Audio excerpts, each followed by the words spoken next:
Hello everybody, welcome back to the channel. It is Coach Fury here and we are back today with our Let's Play series of Michigan in Draft Day Sports College Basketball 21 in the online league of the CBGM.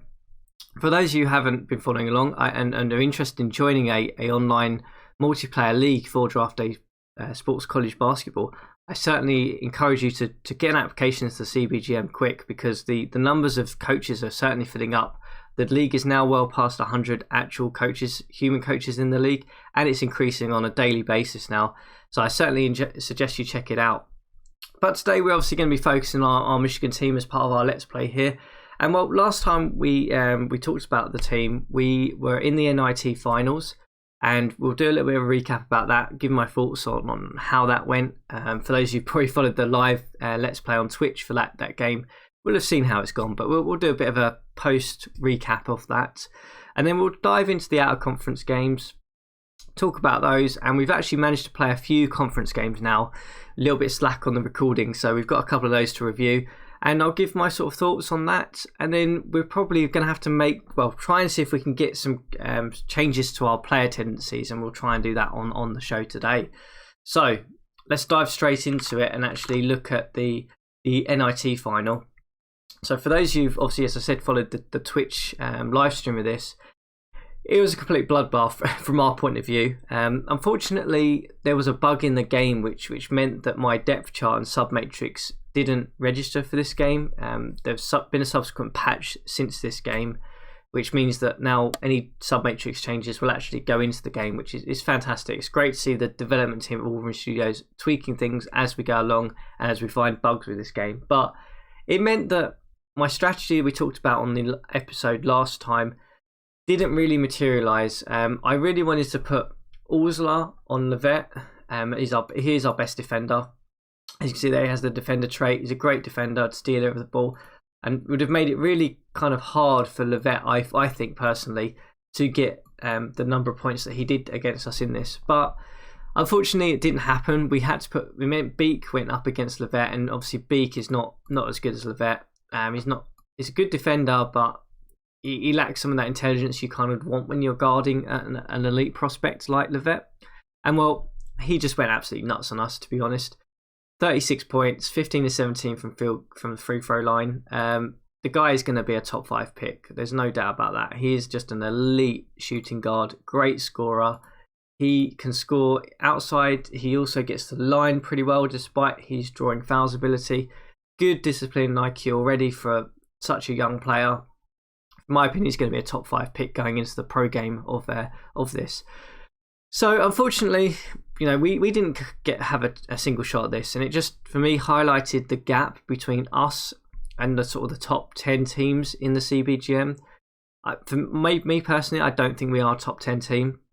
We have too many gaps, too many issues to try and address to really be pushing to probably be a contender in like the Elite 8 and Final 4 and to try and win the championship. Even with strategy changes, I think it's going to be very difficult for us. And the other thing that this kind of took home for us, and we'll probably talk a little bit more about this when we talk about the out of conference games, but just the sheer emphasis that we will need to try and find ourselves a decent point guard in recruiting over the next couple of years to really run a proper strategy with this team. Unfortunately, we are kind of relying on Iacona playing the point guard position for us at the moment. And whilst his ball handling, in my opinion, is too low, I've talked to other coaches in the CBGM about this, and they've said, well, that ball handling 42 is not terrible for the college game. For me, it's too bad. I mean, I think the passing is also the issue. When I compare him to, say, for example, Willie, who is an elite point guard, the ball handling's plus 50, the passing's plus 80, and that means that the guy can run the offense however you want. So it's something we are going to have to try and recruit and have to find. We didn't manage to do it in recruiting this year. There was no point guard that really stood out to me that had that sort of skill set of good handling and good passing ability. It was either one or the other. And you can see here, well, obviously we're playing Icona, but the only other guy we've got as a natural point guard is Shelton, who's clearly not good enough to run the point for us. So longer term is something we're certainly going to have to try and address. I'm not sure how we're going to do that. We've got to get lucky in recruiting, I guess, and snag an underrated point guard, I think, and then build around that. But it means, for this game in particular against Kansas, we got completely blown out. You can see there that Iacona had 5 turnovers again. We're averaging about 17 to 25 turnovers a game. It's just a bit of an issue for us. I guess the positive we can take away from this is that, Sweetwine is looking like a really, really good centre in the college league, and he is going to be the main source of our offence. If I'm honest, I don't think Beak is going to be the main source of our offence because of how inefficient he has been. Also, he's clearly a terrible shooter, and we'll need to think about how we address that later on in this episode. But look, we're always going to struggle against someone like Kansas. They are an elite team. They have multiple 5-star prospects. They're probably going to be competing for the actual title this year. And for us, it's a good test to see where we match up, and it's given me a good understanding of exactly how we want our team to run, what things we need to address going forward. So that moves us on to the out-of-conference games. As you can see here, we then played Nevada again in a tightly contested, terrible offense game, but we managed to come through and scrape the win. We held them to 44 points, which is awesome. And then we went on to play against Richmond, Green Bay, Washington, Austin, Siena, winning all of those apart from the Green Bay game. And again, the thing that came back to haunt us was the turnovers. We had 24 turnovers in this game. It's just simply not good enough for a team that's meant to be in the top 25 of the nation, in my opinion. Again, it comes back to the point guard. We're just so restricted that we can't put an actual ball handler in the right position for this, and we just don't have one, to be honest with you. The only other guys that we've got that we could probably consider putting there is someone like, if I could find him, is maybe Besker, but his handling is awful. We can't put Beak there because his handling is awful. We literally just, the only guy who actually has handling for us over 40 is Iacona, and he's clearly not a good point guard. So we are very, very restricted, and it means that we are going to lose games by our turnover margin, and there's no way of stopping that, to be honest with you. Even if we play fast pace, get the ball up, minimal number of passes, get shots off, still means we're going to be very restricted. But it means our defense has been okay. If I'm honest, we've tweaked that a little bit in terms of strategy, but that seems to be looking okayish. We're not terrible there, we're not great there, but we can hold our own on defense. We managed to get a nice win against Duke, which was a nice positive thing for us. Again, our defense came up trumps there. We held them to 30% shooting. Our offense was still terrible. Our turnovers were still terrible, but that was good news for us.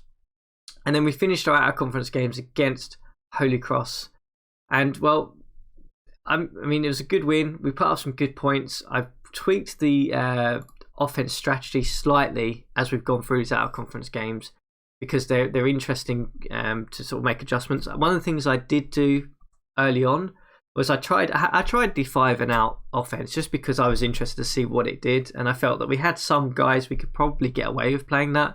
Clearly, to play the 5-out offense, you need elite outside shooting at every single position from the starters to the bench for that to be effective. You can literally kill your team by playing that, in my opinion.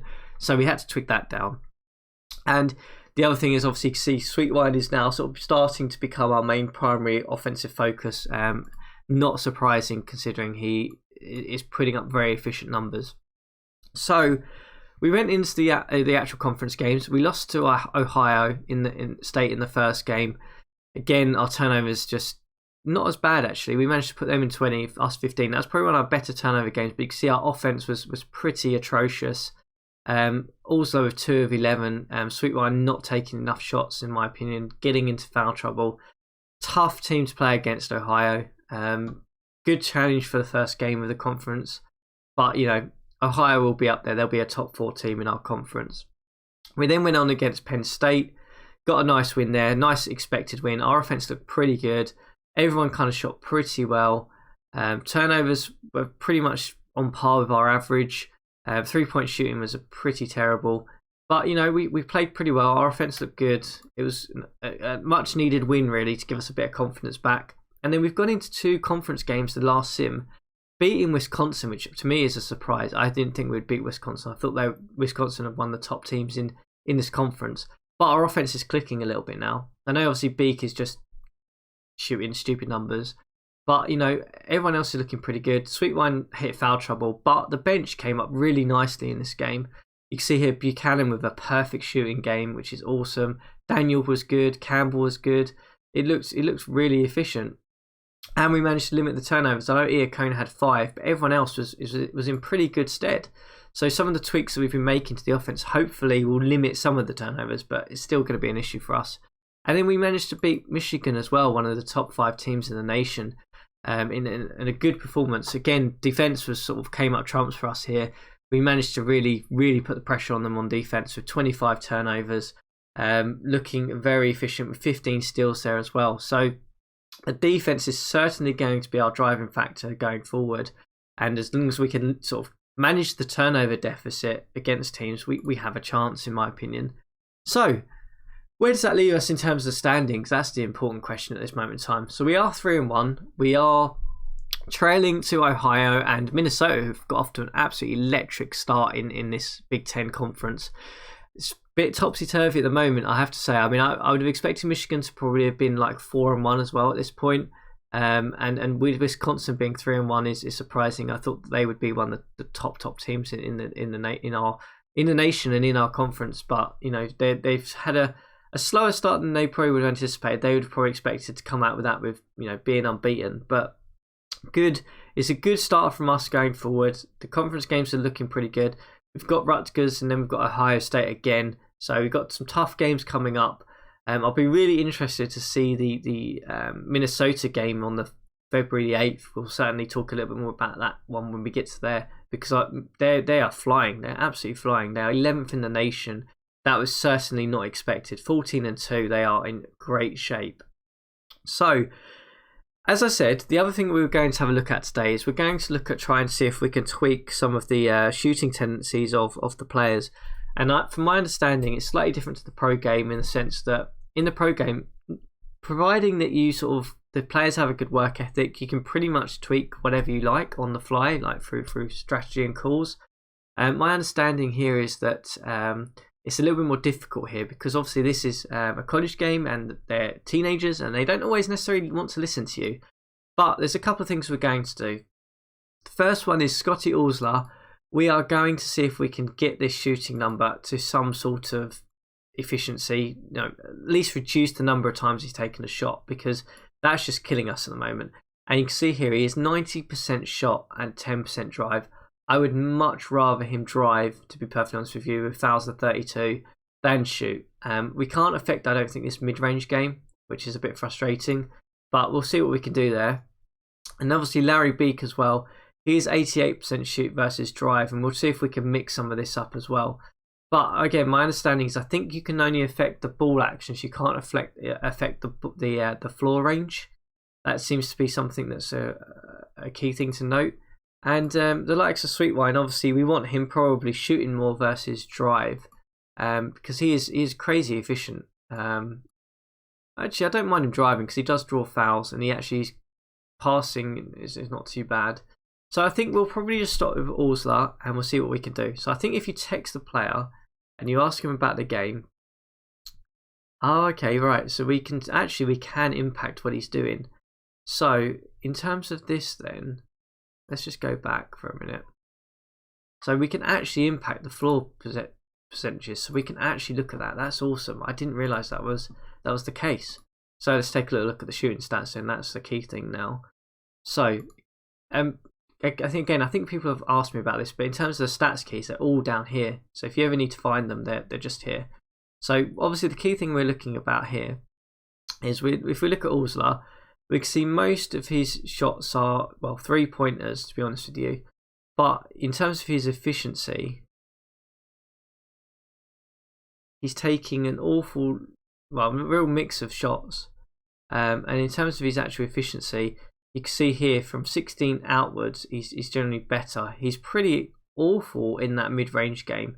So when we look at, oh no, that's Iacona, sorry. He's still awful in the mid-range game. We want him either inside the basket or outside the basket. We don't want him in that mid-range. So we probably want to tell him to maybe to post up a bit more, versus sort of being in that mid-range. So let's sort that one out first. So let's text you, talk about your game. you should try and post up more, shoot through a mid-range for 1 month. Okay. Yeah, okay, I think we'll leave it at that. Do we want him driving more? Yeah, we can maybe drive it.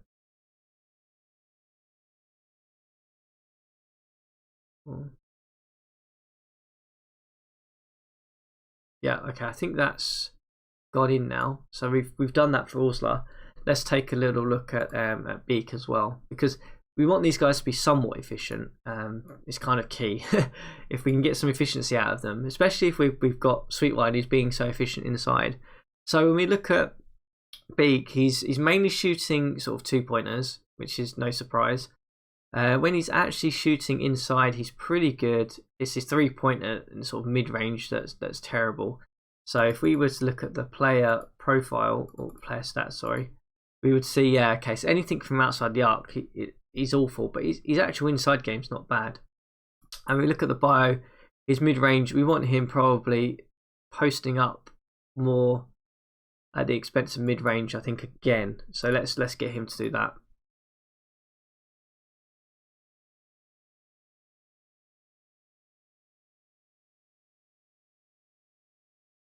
Shoot through a mid-range. Yeah, cool. So I think that's gone in. So hopefully those two are sort of sorted. In terms of the basic stats, let's just see if anyone else is really inefficient as well. Worth us noting. So you can see that also is 31%. It's just not good. Daniel, we could probably tweak as well. I really want these guys to be plus 50% if in shooting. So again, he's mid-range shots. I mean, I want him posting up, to be honest with you. So again, we're gonna text you and tell you, talk about your game.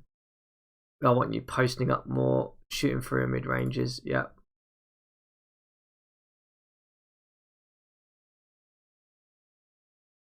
Okay, so this is what they're saying. He actually rejected me, so he doesn't like the sound of that. I don't think it's gonna help his game. Okay, so Daniel is clearly not interested in actually changing his game. But let's have a look at you. So again, your mid-range, I want you probably, what's your outside shot like actually? That's probably worth us checking. Yeah, I want you posting up more at the expense of that mid-range game as well.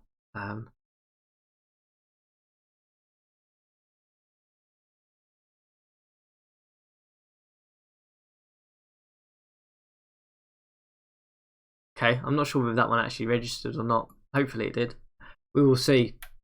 But hopefully those sort of minor tweaks will help us in the long run, really, because we'll get some more efficiency out of our players, which is key, considering that's kind of part of our offense. Is we need some efficiency gains. If we can get Allslash sort of up to 45, 42, even 42% shooting, that is going to probably be worth 5 to 7 points a game for us, which is huge when we're in some of these tight competitive games. So let's take a quick look to end this episode at the insights as well, because it's always interesting to see how we're landing. So you can see here in terms of defensive rating, we are pretty awesome. We are 21st in the nation on defense, which is great to see in terms of just the net rating. We're 38th as well. So we're looking like a pretty good team on that sense. Obviously our offense has just been atrocious, but we've been tweaking that probably a little bit more than our defense rating. I have more of an understanding on the defense side than I do the offense side on this game. So that's something I'm hoping we'll bring up as we go along. You can see the points allowed as well. We are 26th in the nation. Blocks with 6, which is amazing. And clearly some of these things we'll look to bring up. And yeah, you can see there, that's probably why we lost to Kansas. They are the best offensive rating team in the nation at the moment, and rightly so, because they put up crazy numbers against us.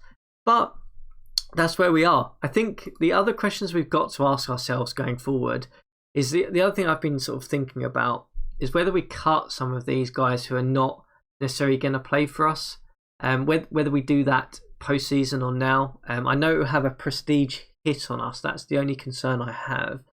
But it means that going into recruiting next year, we might have more recruiting slots to fill, and might give us more of a chance. I guess we can wait and see how some of these develop. Like, for example, Al Johnson's just never going to play for us. Neither is someone like Seymour. They're just not good enough players, to be honest with you. But they are filling up scholarship roles for us. So something to consider going forward. But, you know, so far, conference games are looking good. We've had some nice wins. We're looking okay in terms of going forward. Defense is looking great. Offense will need to tweak. Hopefully some of those tweaks to the players in terms of their tendencies will help us get a bit more efficiency on offense and hopefully give us that little bit more of a margin that we will need this season. And well, next time we'll come back. We'll talk a little bit more about some of the conference games. But always interested to hear what your thoughts are. You know, is there anything else we should be doing with this Michigan team? Should we be cutting some of these scholarship guys who are not going to play for us now? Take the prestige hit now, get the scholarships back for next season, or is it, you know, is there some other things we should be making in terms of adjustments? I'm certainly interested to hear your thoughts. And as always, if you're enjoying the episodes and Let's Plays, please hit the subscribe and like button, and then follow it as we go along. It's going to be a great season, I think. Hopefully, we'll be in with the hunt in terms of, you know, playoffs. You know, national tournament. We'll be in the hunt for getting to both of those, and it's going to be interesting to see how it goes along. And we'll see how we go. Can we get some efficiency out of Beak? If we can get Beak efficient and Sweet Wine continuing to put up really good numbers for us, we have a chance of beating someone on any given night, in my opinion. But, you know, the top teams are the top teams for a reason, and as we saw against Kansas for the NIT finals.